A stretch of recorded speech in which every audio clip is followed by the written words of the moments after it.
Hello everyone! Welcome once again to Monday Night Roundup over here on Bloodbowl Live. Here to go through all of this week's action. Slightly less this week than we normally have. We've had some very busy weeks.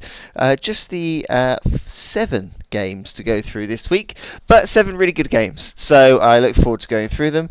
Coming to you here from my kitchen. My dogs are nagging me for attention, so if you can hear scuffling or even some fighting in the background, that's what that is. It's not me or my wife. So let's get straight into it. Let's go straight into the first game of the week, which was the Ipswich Imperials versus the Scale Marys. This group is a very, very tight one, and I think it's going to continue to be tight. There isn't sort of like there is in some of the groups. There isn't like an out-and-out person quite yet who I think is sort of far enough ahead to be untouchable. Kevin with his Ipswich Imperials sort of made a very good start, and sort of established himself a bit ahead. But then it's tight enough. I think each result could be very, very close, which does mean I think this group could possibly get one of those third place ones just because it will be so tight. This game in particular, though, having a look at what went on, a few inducements for the Scale Marys here. Pouring rain, last week we had a lot of kind of slightly different weather impacts, and we had pouring rain for this one. Extra team training, always good for that reroll. Part-time coach, chance of another reroll. The Scale Marys have sort of bounced back after sort of some early results that didn't quite go their way, and are on a bit of a run now. A foul very early on, injuring one of the bodyguards for the Imperial Nobility team. More fouls kept coming. He has enjoyed fouling with those skinks. I was always quite worried to foul with my skinks when I played as lizards, and it clearly did the job. It started to take out some of those more bodyguards going out with badly injured, going in at the break 0-0. And then the second half, tour play would lead you to believe the second half was all lizards. And I think based off the way the casualties were going, maybe thinning out the crowd, that could be the case. Another casualty for a Saurus blocker. Touchdown coming on turn 12. Billy gets fouls and sent off. I think Billy's done all these fouls down here as well. And then a touchdown on turn 16. So 2 touchdowns in 4 turns. A good progression for the Lizard team. So yeah, I think it's difficult to tell. I always say 2-0 looks like a bigger disparity than maybe it always is. I imagine this game, the first half clearly was very tight in this game, and I think all of the games in this group are going to be very tight. I cannot see even the elf team at the bottom of this table. I don't think I don't think they're out of it. I think it's really, really close. So well done to the Scale Marys. 12 SPP coming away from that game. Kevin still takes 5 away, and it looks like most of those casualties were badly hurt and things, so nothing too major to impact the season going forward. Well done both coaches, continuing to get some good games in, and a win for the Lizards. And I do apologise to Kevin, I do like a Lizard team. So let's move on. We might fly through this week. We might just get through all the games nice and quickly. We move on to the Greystone Gladiators versus the Iceborne Raiders. This one was one of our streams, so you can watch this game back over on the YouTube page. I thought this game was going to be a great one. Going into this game, both of these teams had sort of cemented themselves as the ones to beat in this group. They did seem to be up there at the top of the group, with a bit of a gap to third and fourth. So this sort of clash between the two of them, I'm quite happy that this came when it did, when we had that sort of gap, because it was a proper top of the table clash here. And it looks like the Norse got the casualties here. The Norse got a lot of SPP out of this game. And if we scroll down to have a look, Journeyman had to be taken on the side of the Elven Union team. I do wonder what positionals maybe were missing there, not too sure. John, with the Iceborne Raiders, for the second time, took a mercenary. He's taken a mercenary earlier on, and they do seem to be working for him. And I think it's something that I'm sort of looking at for future games, whether to sort of take a few mercenaries, being able to kind of build them yourself, and tailor them to your team. I think they are quite good as backups. So mercenaries taken, journeyman taken. Elves got off to a good start. No, I'm reading that wrong. Norse get off to a good start, getting a badly hurt injury on a blitzer straight away, and then taking out for miss next game the catcher as well for the Elven Union team, and then turn 3 taking out another. So all 3 casualties coming within 3 turns. John not messing around in this game, looking to progress forwards, and gets that touchdown on turn 8 for the Valkyrie. The Valkyrie which has replaced the Valkyrie that was killed in an earlier game. So a great start for that player to hopefully immediately get some skills. And John goes into the lead in the first half. Second half, badly hurt after a foul for a blitzer. So again, that's thinning that Elven crowd out, as you go. And by turn 14, another touchdown comes in for the Valkyrie that, almost probably seals it. Although I guess turn 14, Elves can score in 2 turns. So it is possible. And they get a turn 16 completion, but then also appear to have a turn 16 death, and it doesn't look like that was caused by any of the Norse teams. I wonder whether that was a dodge or a rush that knocked him down there. John will be thrilled with that win. That puts him 1 point, I believe, 1 point behind in second place at the top with a game in hand. These 2 coaches have had a great start to the season. I think they must both be very confident of getting out of this group at this point. It's just going to be interesting to see which one can take the top spot and get themselves an easier playoff place. So, well done to both coaches there. A good amount of SPP for both of them, and a nice quick game. In a game done in no time at all. And actually, when you look at the length of times that turns took, John with an hour, which is quick, Justin with only 34 minutes, so you do wonder what happened there. But well done to both coaches. Well done to John for a good win there. We will move on to Reptile Dysfunction versus Graveyard Brawlers, a rematch of what I think was the first game in this group, which ended as a 1-1 draw. And I think both coaches were probably relatively happy with that at that point. I think I said in that first roundup, both coaches here looking like they're the ones that want to and probably favourites to get out of this group, and would have probably taken that 1-1 draw at the time. Both have gone on to win other games and win convincingly, so the rematch between them was always going to be an interesting one. And I think I maybe wasn't expecting it to be sort of quite. I was maybe expecting another draw or there to be one in it, but a 3-1 win for the Lizards, David will be very pleased with. When you look at the SPP though, there's not a lot in it. It's not like one team has run away with it on SPP in this game.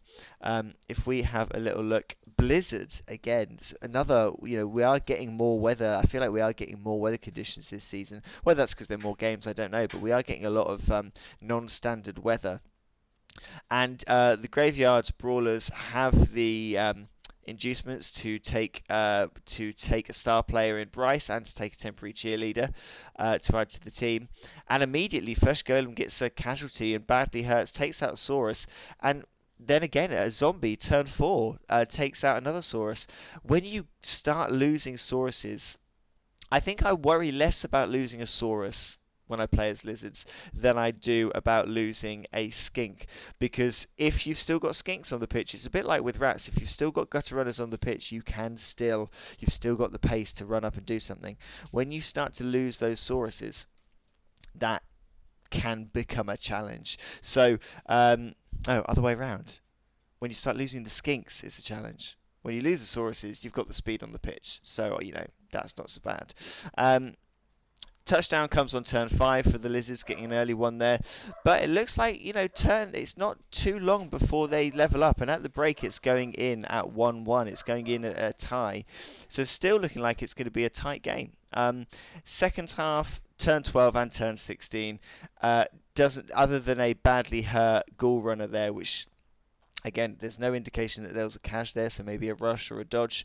And the skinks doing what skinks can do. Sauruses can score very, lizards can score very quickly, and those skinks are pacey. They can get down that pitch, dodging their way through. So 2 4-turn touchdowns for the lizards there, taking the win. And a chameleon getting MVP will be an interesting one to see what he does there. I built my chameleon into a thrower for my lizard team. We'll be interested to see what David does with his. So yeah, a tight one is what I maybe expected. I don't think I expected. I didn't expect 3 touchdowns from the Lizards. I just thought this was the closer game in the group. So really well done to David there. I don't think Tom will be too unhappy. I think David's probably his big competition in this group for getting out. That's just sort of my gut feeling there. So we'll see how he gets on. Anyway, see, look, we're flying through. That's game 3. Game 3 already, and it's only been like 10 minutes. We're going to get through all of these nice and quick. Game 4. Inner Day Animals versus Fog Force, and we will start this one by saying a huge congratulations to Jane. Jane is not new to winning Blood Bowl games. She has beaten me before, and she has won lots of Sevens games and Sevens competition. But this was her first league win. Last season she didn't manage to get a win. She was so close on multiple occasions, but didn't quite get it. So congratulations for getting the league win, her first league win under her belt there, and giving her this is a good sort of jumping point, hopefully, to see if she can rack up some good points and see if she can catch up to that pack at the top of this group. Andy's very new to this and has got a touchdown from this game, and this game was close. I think initially a lot happened in it. There was lots of fouling going on, standard weather, and it was quite an interesting one to follow because we get a very early completion, an early foul from the Amazons, foul, sent off, foul. By turn 3, fouls are coming in left, right, and centre, and it looks like a turn 3 touchdown for the Amazons as well. I think they may have had some issues with the turn counter in this game. I think that some of these turns might not be right, but an early lead for the Amazons. At this point, I did think maybe this game was gonna go this way. I thought Jane maybe had it under control, but credit to Andy. More fouls, gets a completion himself, loses a lineman. Lineman dies in the game, but keeps going, loses a Black Orc, keeps going, fouls, badly hurts a linewoman, foul, sent off, and then in the second half gets the touchdown and manages to level the game. And Amazons are a team that can score very quickly. They do have the ability there in the team. But I didn't expect Andy to come back just because of the way I know that Jane plays. But then again, credit to Jane. She had a few, not many turns left at the end there. Got another completion in for good luck and managed to get that touchdown on turn 15 to take the win. A very close one between these two. It was a very long game, 4 hours 37 minutes. You can tell by the timers between the two that the turn timer wasn't quite right, and I think there was also a break in the middle. So, but I think even if you have breaks in play, even if you're not playing solidly for 4 hours 37 minutes, there's still a long time to have to try and focus on what you're doing. I think you can maybe start to lapse concentration. So well done to the both of them for keeping at it, and a good win for the Amazons. They'll be really happy with that. I think I'm going to say Andy's going to get a win this season. It can be very difficult when you're very new and you come into the league against some experienced players. We do see a lot of people come in brand new and they don't get a win in their first season, and it maybe takes them one to get it. I think Andy could sneak a win here from somewhere. I'm gonna put my faith in him and see what he can do. Well done, Jane. Well done, both coaches. Great game to follow on tour play, that one. Next up, we have the Wordholler Wanderers versus the Tipsy Tankards. Now, someone needs to have a word with Robert. Let's just say it. Let's just say it. Robert is brutal this season. Genuinely terrifies me. the thought of playing him. I never thought I would be happily going into 2 games in a season thinking to myself, I'll take the loss. I don't mind. He can have the win. He can have it. I just don't want to die. I never thought that would be my thought. But Robert has built such a fantastic, intimidating team here, and it's just, you have to. It's really difficult to try and think of ways to stop him. And like in this game, this could be something that maybe starts to work against him a little bit. That he's this game alone giving away so much inducement money, and allowing Simon to take assistant coach, 2-star players, and a bribe to start the game. But I just can't see anyone in our group stopping him. I certainly don't think I'm going to stop him, and I think just he's really nailed how to play this Norse team. He's absolutely nailed it, and I think Rich has had a great start to this season.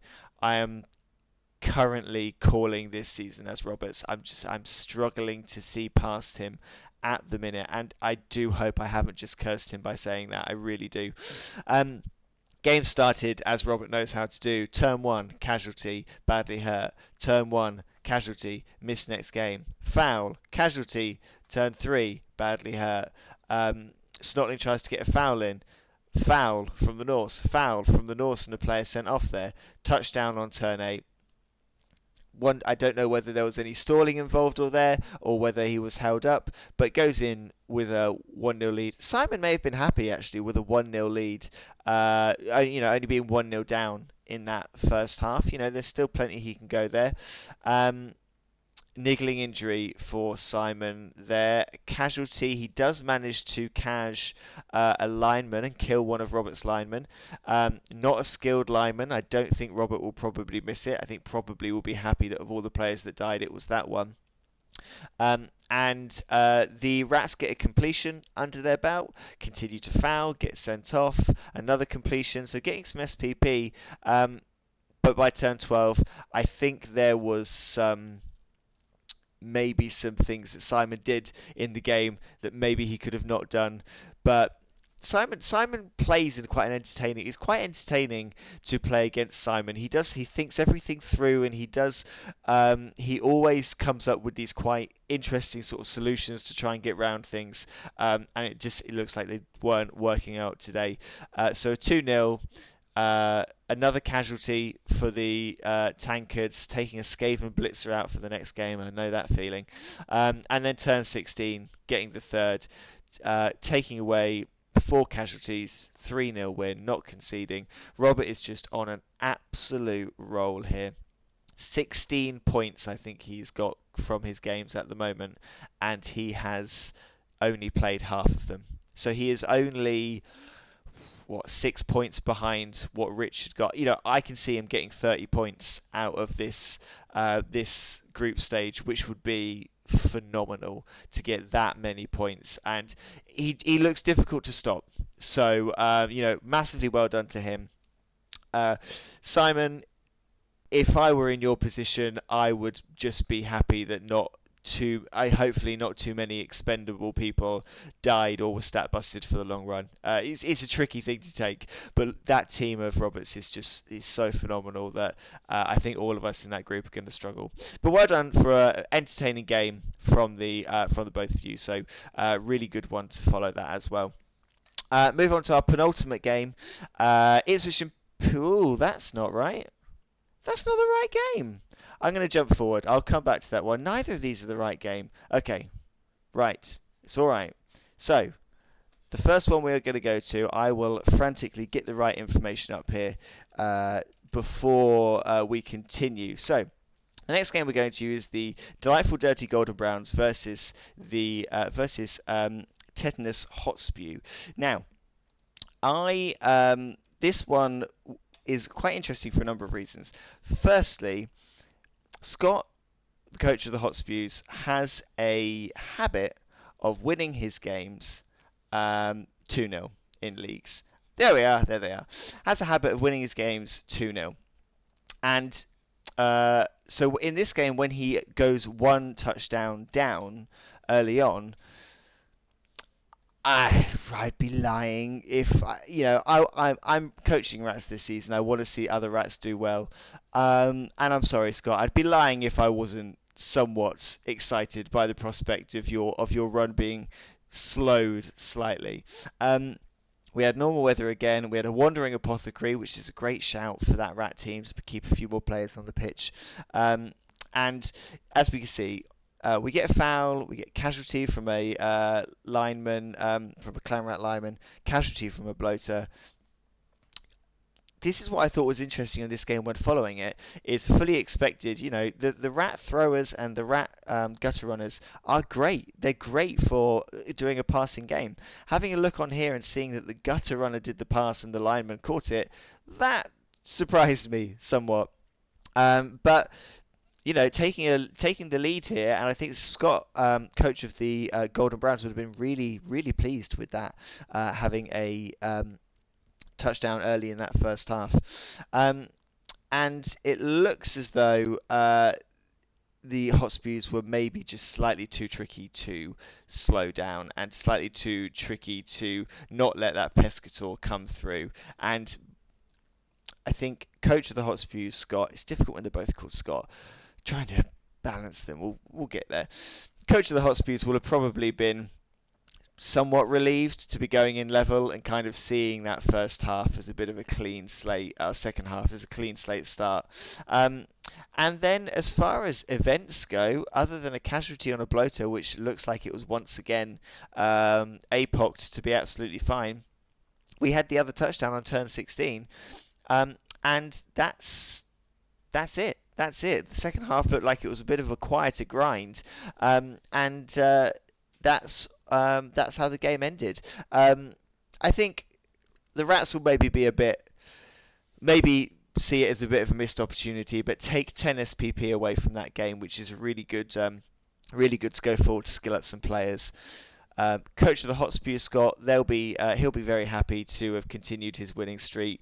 He probably won't be happy that he conceded, because I know how much he likes those 2-0 wins. But it keeps him in control of that group, and it keeps things very tight below him as well. It's going to be, I think we can probably, with some certainty, think that the Hotspurs are going to go through to this next game, to the next phase of this league. But it'll be very interesting to see who out of the Rats and the Blackhawks are gonna just have that edge. It could come down to the games against the Halflings, the Halfling stand-in team. So it's going to be very interesting to see which one goes through, and hopefully they can go through in a good state. But they could end up with this kind of when you get groups that are close like this, a bit like the previous group we just saw. It could end up that you end up qualifying in second, but being quite low down on the list and facing a very good opponent. So well done to both. Great game. And we will move on to our last game, which isn't Corn Asylum versus Kittens for Tea. I tell you, I got all of this ready. I did it all, and then it just goes wrong. There we go. Bear Elves versus Vinzenberg Ice Bar, which we streamed as well on Sunday. This was my game for the week, and going into this game, I was concerned because I think Andy's start to the season that he has had made it a very difficult one to judge going into it, because he started the season with an absolute annihilation by the Norse, and it can then be tricky if you're the coach coming up to his second game. He then lost to Simon's Underworld team, but his team was heavily hampered. So this was kind of the first game that he had a full roster against a opponent who has had similar, not Robert's level of domination. So I was not sure how this was going to go, and it was a very tight game. It was tighter than 3-0 maybe suggests that it was. The stab on those Assassins is a phenomenal skill. On turn 1, he knocks out 2 of my linemen straight off the bat. I'm starting the game 2 players down. He could fouls as well as the game goes on. I get a niggling injury on a blitzer, taking the blitzer out for the next game, which is going to hurt me. He gets a completion, continues to foul, gets sent off. But if you look at how this one unfolded, there was a cluster of rats and elves that kept kind of moving around, and unfortunately, I just managed to free the ball up enough and have a gutter runner in the right place to dodge a thrower, to pick it up and chuck it down to run in, to go in well on the first half. Second half I received, and rats can do 2-turn touchdowns. Anyone who plays rats know, and a nice gutter runner cage down the side and then off and in is just something that they can do, and it can be so difficult to stop with the skill on the dodge and the movement on that. So that's how we then got the 2-0 lead. Niggling injury on a lineman, badly hurt on a lineman, casualties coming in, a lot of stab going on as well, which is why you can't see the casualties on the elf side. It doesn't take long with players coming out, players missing next game. The pitch is getting thinned out, and the elves do get a touchdown back on turn 12. But of course, rats can score in 2 turns. They had 3 gutter runners on the pitch still, and I managed to get that 2-turn touchdown again to go 3-1 up. And then at the end of the game, I'll be honest with you, I ran all the skilled players back to the end zone and just put 3 disposable people on the line to get stabbed, and just tried to hold off because I just wanted to save players and have them not injured. That's kind of one of my tactics this season, is just to not get hurt. And he played incredibly well. He did everything right, and just had some key dice rolls that went against him a little bit in some of the games. But he positioned really well. He caged up really well, and I think just the manoeuvrability, the dodge on the rats, just were able to break through. I think Andy's going to get a win this season. Whether that's against me or against Simon, I don't know. I don't think it's going to be against Robert, just because Robert's a bit phenomenal at the minute. But I think Andy is going to get a win this season. And I still think this group is quite open after 3 games, and we'll have a look at that in a second. And that's it. That was our last game. Only 7 games. We'll have a little look at the tables now. My headphones are beeping at me that they're about to run out of battery, so we'll try and be quick. Riotous Rams, as we know, has qualified. Not much change. No games in that group this week, so not much change there. Greystone Gladiators still sit top, but Iceborne Raiders have closed the gap there and have a game in hand, and Jane's win puts her a little bit further up, but still quite far off that top 2. Hot Spews maintaining their dominance at the top of their group. It's still very close below that. I think there's still a lot to be decided there. Ipswich Imperials, even though they had that loss, still sit at the top of that group, but the Scale Marys have closed the gap and are only 2 points away with a game in hand, and the Evolutionaries only 5 points away with 2 games in hand, so still very, very close there. Robert is storming it, 16 points at the top of that group. I think he's pretty much through. I sit in second there, and I still think, again, that's close. 6 points at the top you can get out of that, a 6-pointer, and suddenly Andy is making his way up there. So still a lot to be decided there. In Heldman, no Heldman games this week, so that stays as it is, with James sitting nice at the top, and the Reptile Dysfunction, the Lizards, have cemented their position at the top of that group. They look pretty safe at the moment, but there is still a bit of a way to go, so we'll see how that gets on. Honours-wise, well, to be honest, if you look at the honours, Robert is looking pretty.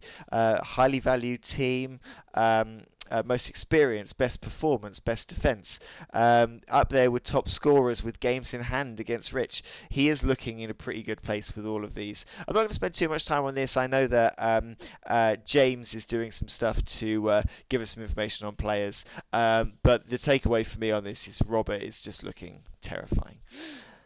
That's our roundup. That's it for today. Thank you anyone who joined us. Thank you anyone who's watching this afterwards.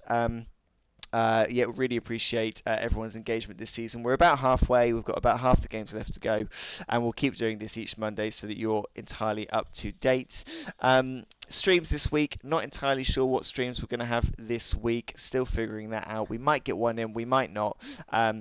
but I will keep you all posted on that. If we don't see you on a stream, we hope to see you all at the next roundup. So have a good week, everyone.